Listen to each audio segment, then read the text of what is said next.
Now we're gonna move to our hips. So we are gonna come up into a standing, kind of lungy, split squatty type position. What we're gonna do, actually we're gonna grab our stick as well. I'm gonna grab my stick.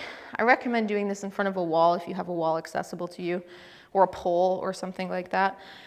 We're gonna place one foot back. I actually don't want you to be way back here. We're gonna go fairly narrow on this in terms of having our feet quite close together. And you're gonna take that knee and you're gonna set it up semi below your hip. So I don't want your knee in front of you because that would put you in hip flexion. We're gonna be working on hip extension. So you want that thigh vertical or even that knee slightly behind you. And we're gonna go up into big toe extension here. Partially to make this a little bit easier and partially because one of the things that we're working on in this class is big toe extension. So we're just gonna sneak that into this exercise, though we are still gonna do some dedicated work for that after. So once we've got that there and you're like, okay, I'm in my position, you're gonna take your stick, or better yet, a wall. If you have a wall, you can put two hands up on your wall with your arms extended. That is best case scenario. Or you can take a stick and whatever you have accessible to you.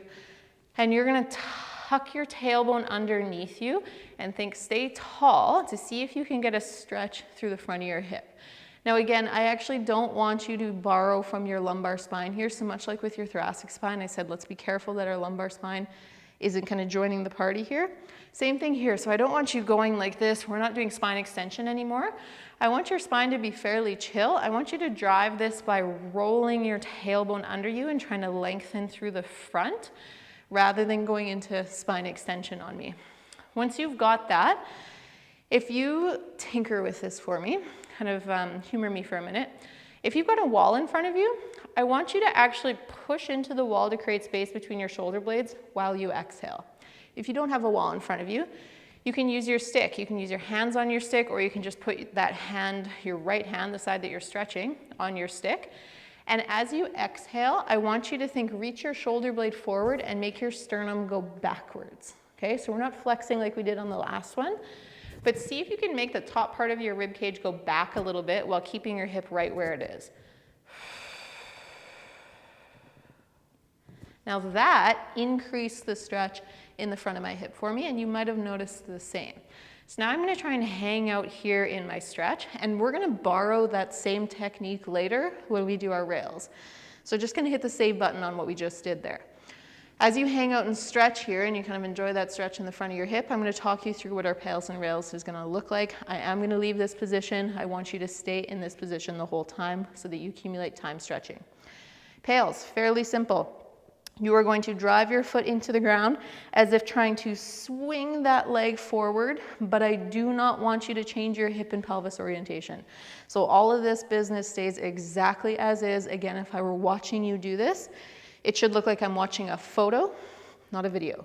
You should not change at all. You'll stay in that lengthened state the entire time, but your intent is to drive the leg forward. So if I were in physics land looking at force vectors, I should see a big arrow going forward as you do this because you're trying to pull that leg in front of you, and you should feel like you're working in the front of your hip. So the stuff that you currently feel stretching as I talk right now should then feel like it's also working while stretching, but still stretching. That's important. When you reverse and we do that rails, the most typical way that people will do this is they'll just tuck their tailbone underneath them and squeeze their glutes on the rails contraction. I'm all for that. Go ahead and do that, but I want you to add that same little tip or that little trick that we did earlier of as you roll that tailbone back, see if you can also get your sternum to go back and your shoulder blade to go forward, which is protraction, by the way. And exhale simultaneously. And then when you exhale, it's gonna kind of drag that tissue from the top side up and back, which will give you an increased stretch. And then you'll just get a little bit more out of that rails contraction, or at least that's what I found with myself and my clients. So try it for me. So we're gonna dive right into it now. Let me get set back up here. So 20% effort to start. You're gonna think about trying to pull that leg forward. You are only giving me one round. If you wanna hit pause and then kind of rewind and do this a second time, I encourage you to do so, but we're only doing one, so give it your all, okay? Bear in mind that we're only doing one, so therefore we want max effort here. I want you to think about swinging that leg forward, but do not move at all. You're trying to pull the earth forward, pull the floor forward. with 20% effort to start. And then make your way up to 40%, 60%, 80%. Remember, you've only got one here, so give it your all. And then your greatest, safest, pain-free effort, that front side stuff should feel like it's working. And it's gonna keep working for another 7, 6, 5, 4, 3, 2, 1. Okay, you're multitasking now. You're gonna think, tuck that tailbone, exhale, push your wall, push your stick forward, send your sternum backwards as you exhale, and then hold and squeeze for another 6, 5, 4, 3, 2, 1, and slowly relax. Now, we're gonna switch over to the other side. You can shake that side out. We're gonna come over to the left side. Since I have a stick instead of the wall, I'm gonna put my stick in my left hand. I'm gonna keep it in front of me. If you have a wall, you'll just turn, place both hands in front of you as well. And then same thing, we're gonna make sure that that knee is not in front of our hip and that it's either slightly behind or under our hip. And then you're gonna exhale, roll that tailbone back and reach forward as you send your sternum backwards. Normally people will just kind of reach forward and they'll lean forward. I don't want you to reach and lean. I want you to reach and think at your sternum to go back so that your arm's going one way, but your rib cage is going the other way. And there's basically net zero change in you leaning forward. Now that pulls me into a big stretch in the front of my hip. We're gonna hang out here and we're gonna stretch. Now you probably noticed on that last set that your big toe is working here as well, and it probably feels like it's doing a little bit of work right now. So same thing when we go to our big toes, and when we do our big toe after this, we're only gonna be doing one round. However, if big toe extension or hip extension is really limited for you, feel free to rewind and do a second round if that feels like something that you really need, and do a second round if it works for you, if you've got the time for it as well. I know you guys always prefer shorter videos, so we're keeping it on the shorter side, so we're not doing 2 rounds of everything. We're just gonna do 1. But I know thoracic extension is the most requested of these 3, so we did 2 rounds of that. Now, same thing here as always. If you want to accumulate a little bit more time in a stretch here, please hit pause and do so. We're going to dive right into pails now. You're going to think about pulling that leg forward, 20% effort to start. 40%, you can think about trying to close your legs together as well. 60%, 80%, and your greatest, safest, pain-free effort and holding that. We're going to keep holding that for another 8, 7, 6, 5, 4, 3, 2, 1. Now we got to multitask here. Exhale, tuck your tailbone, reach the stick away, but make that sternum go back and hold that contraction on that backside stuff. You should feel like you're pulling yourself into a stretch. You don't have to hold your breath, but try and keep that sternum back and arm reaching forward for another 5, 4, 3, 2, 1, and then slowly relax. And you can slowly come out of it.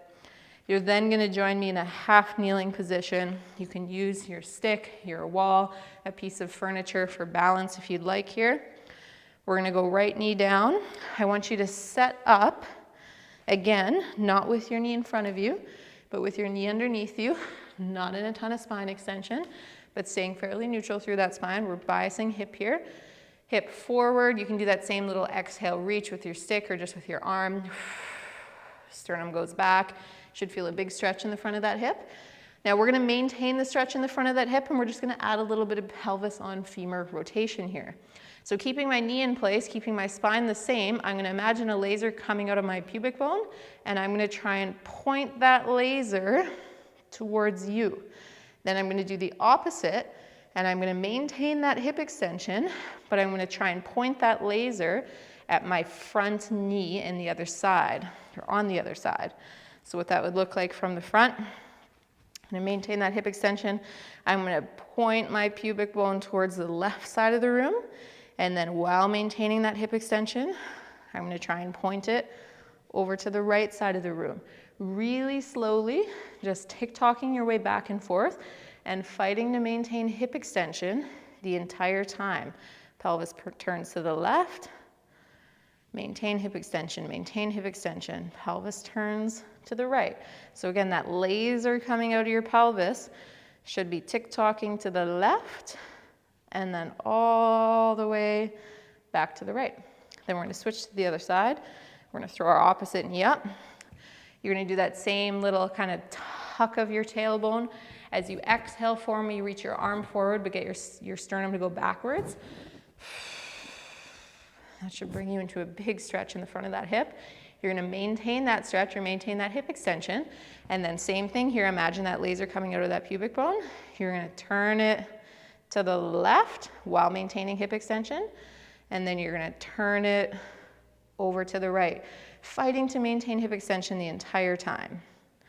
Pelvis twists to the left. So this is technically hip internal and external rotation in hip extension.